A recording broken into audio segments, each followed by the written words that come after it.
Hello, everybody, and welcome to the AAArdvark Accessibility Podcast. I'm Natalie Garza, one of the co-hosts, and with me today is... Natalie MacLees, the other co-host. And she is an accessibility expert here to answer all of our questions. And in this episode, we're going to cover the upcoming European Accessibility Act, or EAA. Yes. We will start with a disclaimer. We are not lawyers, but we will try our best to explain it and go over why it matters, what it is, who needs to comply, and what does it actually involve. So to start off the episode, why does the European Accessibility Act matter right now? So the day that this podcast comes out, the second part of the act will actually go into effect. So June 28th, 2025, any new products, websites, or services have to be compliant with the law. If you already have an existing website, product, or service, you have until June 28th of 2030 to make it compliant. But if you're doing any major updates, redesigns, etc., that's going to trigger the law and you're going to have to make sure that that is accessible. Yeah. As far as June 28th, 2025, any new products hitting the market have to comply. That date or after have to comply. So super relevant, especially if you're watching the episode on the day that it comes out and you're in the European Union. Or you do business in the European Union, but we'll get to it. Yes, we'll get to that here in a second. So why does the EAA matter in general? You are going to start facing legal penalties for having kiosks, digital devices, websites, web apps, etc., that are not accessible. So there will be legal consequences to having those on the market. And of course, those are in addition to all the consequences you already have for having something in the market that's not accessible, which is that you're damaging your brand trust and your brand. You're losing out on some competitive advantages, and you're not respecting everybody's civil and human rights and not being inclusive. Yes, because everyone has a right to information online. Yes, they do. So what is the European Accessibility Act specifically? What does it cover? Yeah, so it covers any kind of digital products or services. So mobile phones, gaming consoles, kiosks, like where you check in at the airport or at a hotel, also any kind of web apps or web services, websites, etc. All of those kinds of things are covered and they all need to be made accessible. And every single European country has their own rules and regulations. Yes. Yes, the specifics of what that means differs from country to country, so we won't be digging into that today. But if you are dealing with a specific country, you need to look up and see how the EAA got implemented in that country. Yeah, the EAA is mainly just like a blanket enforcing every country to set something up. Yes, exactly. All right. Who needs to comply? So we know about all the digital products that need to comply, but you're saying everybody who works in the EU or works with the EU.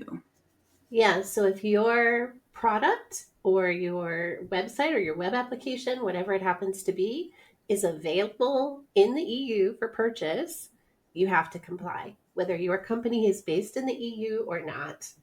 So if you have a SaaS application that has EU customers, if you sell mobile phones and people in the EU buy them, they're available for purchase there, gaming consoles, etc. Anything that can be purchased in the EU, this law applies to it, whether or not the company that makes that product is in the EU or not.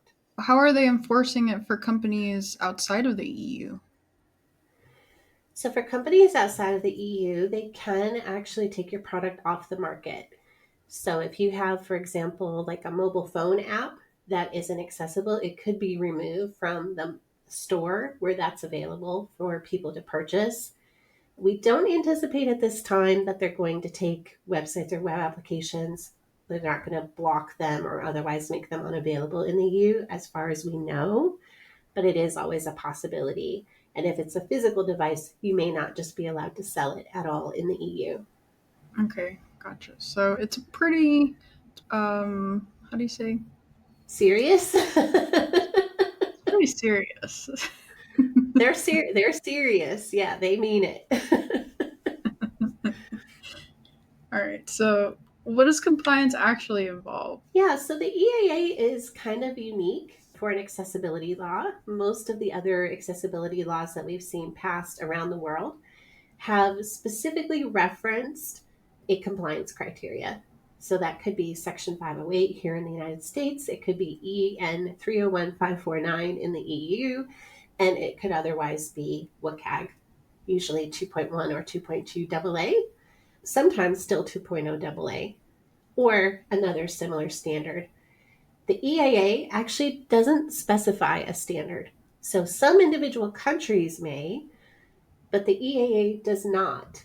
You are free to choose which set of standards you want to follow, but you do have to choose one, and it does have to be reasonably recognized internationally. And where EAA gets even more tricky is that following that, you could get, what we would call a perfect score on WCAG. But as we have discussed in other episodes, WCAG is just a baseline. It's not like 100% accessibility.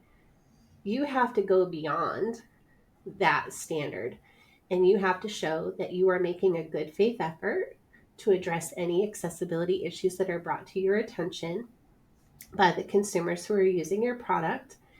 You have to do testing with people with disabilities, people who are using assistive technology, etc. And you have to document all of your efforts that you are making toward making your website, your web application, your device, whatever it happens to be. You have to document all of those efforts that you're making toward improving the accessibility and show that you're making continuous improvement. And you have to publish an accessibility statement that shows publicly everything that you're trying, the problems you're still aware of that you're still working on, and what you plan to do about them. Does that include having an accessibility statement on your website? Yes. You're going to be required to have a public accessibility statement on your website, or if you have a physical device, maybe it would be in the packaging with it or on the website, or both. Okay. Can we go back to what you said about there's no official standard? Yeah. Could somebody say, okay, well, I'm going to follow WCAG single A as my standard for my site, and that would be perfectly acceptable? I would be surprised if most countries would find that adequate, because even AA is still falls short for a lot of people. So I would be surprised if somebody thought that A was an acceptable standard. It would definitely be a good starting point, right? Because meeting A is better than not doing anything. So that would be an okay starting point, maybe, for people who are just getting started. But you do still have to be showing that continuous improvement, and that you're doing testing, and that you're continuing to work on this. So you would end up having to go beyond that at some point, even if that's what you chose as your initial starting point. Okay, I have another question. Okay. For usability testing, are they going to have any programs in place to help connect people to people with disabilities? Yeah, so there's already some companies that exist that do that. And I know we have an earlier podcast episode on doing user testing with people with disabilities. So you can refer back to that episode if you want some information about those. And I have also personally spoken to a few more nonprofits that are getting started to do just that are going to start connecting people with disabilities with jobs doing user testing that they are going to provide to these companies who need to be doing that testing now. And for those companies who have to test, they have to pay out of their pocket, or is it something that the governments are helping pay for? They're going to have to pay for that out of their own pocket, as far as I know. There may be some kind of like a tax write-off or some sort of like grant or benefit that maybe you can apply for, but that's something that you should definitely look into if you need some financial help in meeting this law. Yeah. Okay. And then for documenting efforts, is it as far as just like the accessibility statement? But if somebody from the government comes and says, hey, we actually want more details, then you'll be legally required to do that. Yeah, if they think that the accessibility statement you put together doesn't give enough information, yeah, they could definitely come and demand that you make that more robust and fill it in with more details about exactly what you're doing and when. Mm-hmm. So that is the European Accessibility Act in summary. If you guys need more information, you can go to our website. We've put together a very thorough blog post, as well as a nice little page that goes over this law in a little bit more detail. As far as websites go, though, where can website owners go to make their sites more accessible? Yeah, well, come on over to aardvarkaccessibility.com. You can, for free, run a scan of your homepage, get an idea of what the state of accessibility is on there.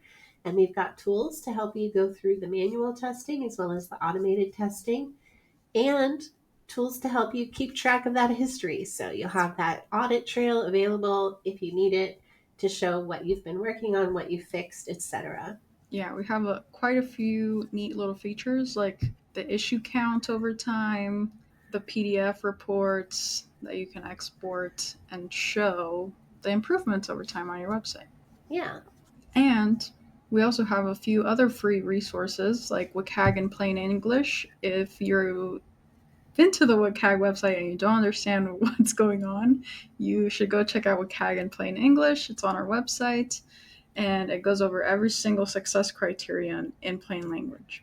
And you want to talk about the live streams that you do, Natalie? Yeah, every other Wednesday afternoon, local time here in Los Angeles, I do a live stream on YouTube and LinkedIn that walks you through one or two aspects of doing accessibility testing. So we do all different kinds of topics, and our next one will be on testing using the screen reader NVDA. Yes. That will be out next week. So Next go week. check out our YouTube channel and our LinkedIn page for all the live streams and any new updates on next podcast episodes. And so, with that, thank you guys for joining us. That was episode 26 of the Aardvark Accessibility Podcast. We'll talk to you all next time. And for you YouTube viewers that stick around, this week we picked out a much easier emoji to do for our thumbnail.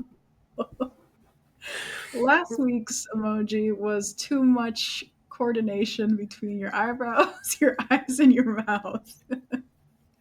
It was like face yoga. Yeah, it was. It was too much stretching, too much flexing. All right.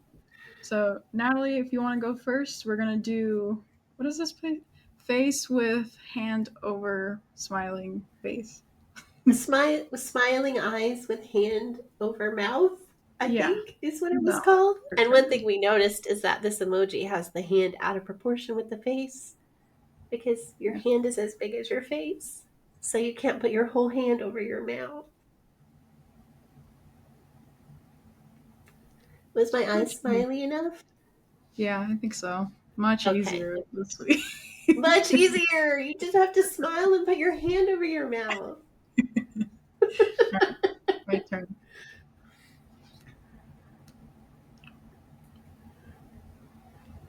Okay, we're done. And cut.